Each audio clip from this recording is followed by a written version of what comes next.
New Super Mario Bros. U is the third Mario game I've ever played. The first one was the original, the second was Super Mario Bros. 3, and then in 2012, I got a Wii U for Christmas. Pretty cool stuff. As someone who has grown up with this game, I'm going to try to give it a fair review. I have played every New Super Mario Bros. Game, with the exception of New Super Mario Bros. U Deluxe. So let's see what New Super Mario Bros. U is all about. First thing you may notice, especially if you've played a New Super Mario Bros. Game before, is that this game is not very new. Wow, shocker.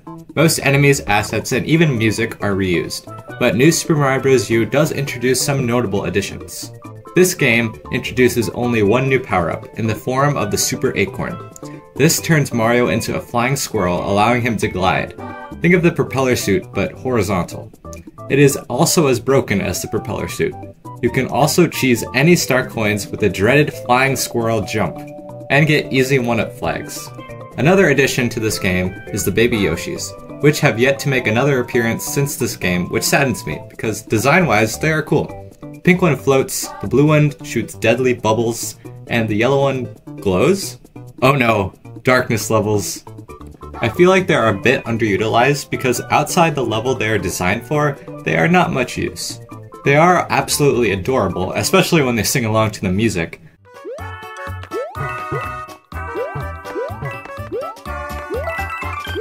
But I never bothered to get them in the later worlds because I know they're just going to end up falling off some ledge. Nabbit got introduced in this game as well. I always liked Nabbit. He's this mysterious rabbit who always has a mask on and robs toads. Cool guy. When this game came out back in 2012, I sincerely hoped Nabbit would be a new mainstay character in the Mario series, but alas, not the case. Most ideas for this game were taken from past Mario games such as New Super Mario Bros. Wii. Both games have an airship level, a bubble level, a castle in the sky, a level where you must keep enemies off your platform, an eerily similar Star World, and maybe more I'm forgetting. But New Super Mario Bros. Wii did all this before New Super Mario Bros. U, so I understand why people find this game lackluster. Also, all the music is the same, but New Super Mario Bros. U seems to have better instrumentation, so I always prefer this soundtrack over Wii's. On the topic of music, I like that the world map music is altered between each world. I know other Mario games do this, but it's still cool. New Super Mario Bros. U seems to combine all past ideas and concepts from all previous 2D Mario games, and sometimes makes those concepts even better. The conjoined world map is finally brought back from Super Mario World, which makes the world that much more cohesive. The Koopalings are back, but all these fights are either completely reworked from their appearances in past New Super Mario Bros. Games, or added cool gimmicks that make the fights a lot more interesting, even if they still last all but 15 seconds. Instead of Bowser stealing a princess and bringing her to his castle, Bowser takes over Peach's castle and throws the Mario Bros. Out. A rather subtle but fun twist. I really like at the end of Burning Clouds, all the clouds get darker until they're this dark purple color reflecting the clouds at Peach's castle. You can even see the castle from Ludwig's airship. Very cool touch. In Screwtop Tower in World 6 there's even a unique boss, which makes it the first unique 2D Mario boss since New Super Mario Bros. On the DS. Some of you might argue it's just a beefed up Sumo Bro, but I would argue all the bosses of New Super Mario Bros. Are just beefed up enemies as well. Now it's a New Super Mario Bros. Game after all, so you know what that means. Star Coins. Now there are some very poorly hidden Star Coins. I would know, I've played this game, believe it or not. But I felt like there are more good Star Coins than bad ones. The second Star Coin in 3-1 is right out in the open, but you yourself can't reach it from any direction, unless you have a flying squirrel suit. But that's besides the point. Instead, you must get an ice flower and freeze one of the enemies, pick it up, and then throw it at the water spout just right so it can get the star coin. It's so simple to see, but can be difficult to pull off. Another example would be the third star coin in 4-5. To get the star coin, you must run fast and avoid being blocked off by the icicles. The game rewards you with the star coin for quick thinking and epic speedrunning skills. The same can be said with secret exits. In 5-2, there's a hidden vine in a block that requires you to throw a Koopa shell at it.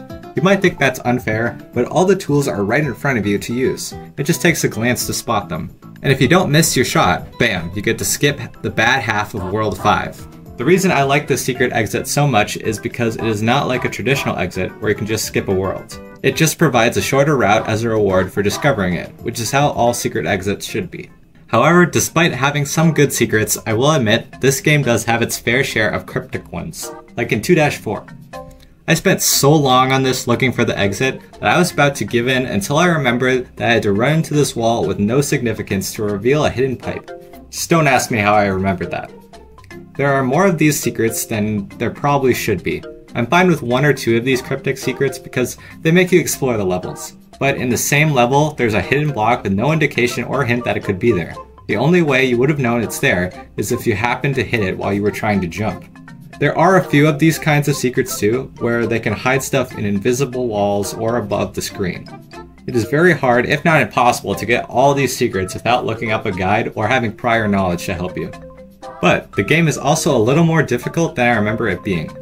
The game itself is easy. It is a new Super Mario Bros. Game after all.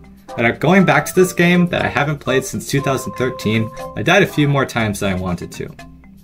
I died a few times in 7-Tower. There's just so many annoying things that can hurt you. Fire bros, bottomless pits, even those crushing blocks from Chemical Plant are here. Even in as early as 2-6, I was taking damage from this Lakitu. I never died, of course, because I'm a gamer, but I always oppose the lack of challenge in this game. Now, I want to take this next segment and dedicate it to a special person. And that person is Iggy. Iggy is the best boss in this game, no question. His fight lasts more than 15 seconds. You can't hit him right away since he always retreats in his pipe. And I love this aesthetic of the lava in his airship. It's a really cool boss fight for a really cool guy. But yeah, I will admit this game is pretty easy.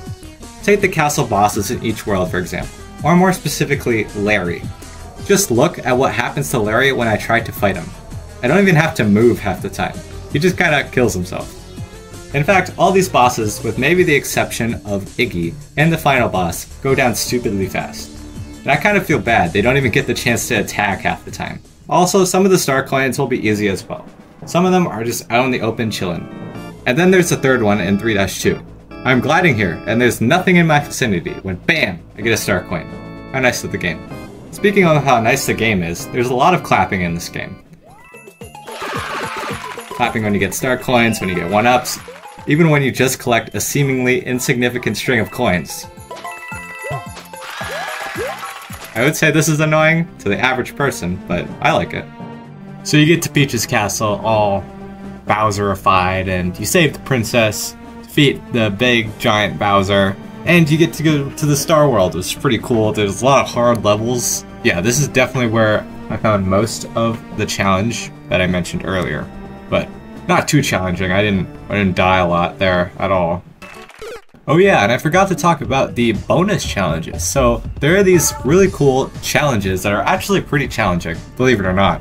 They're called challenges. There are 4 categories. There's the time attack, and then there's the coin rush, and then there's the 1-up challenge, and then there's just like the random assortment of challenges. And each of these challenges has their own like unique twists, with sometimes even brand new level layouts, which is really cool. The speedrun challenges can get really difficult. The coin rush challenges want you to get as little or as much coins as possible in specific levels, or sometimes even new levels. And the 1-up challenge challenges you to get 1-ups. And then there's the random assortment of challenges, which are pretty cool. They can range from bringing a mole to the goal, or just gliding across the level without touching the ground. All these challenges are super unique and really cool. So yeah, I think that covers New Super Mario Bros. U. Definitely one of my favorite games of all time since I grew up with it, as I said, and will always live in my heart as probably my favorite New Super Mario Bros. Game. Let me know what you guys think down in the comments. I rate New Super Mario Bros. U a star coin out of Hidden Exit.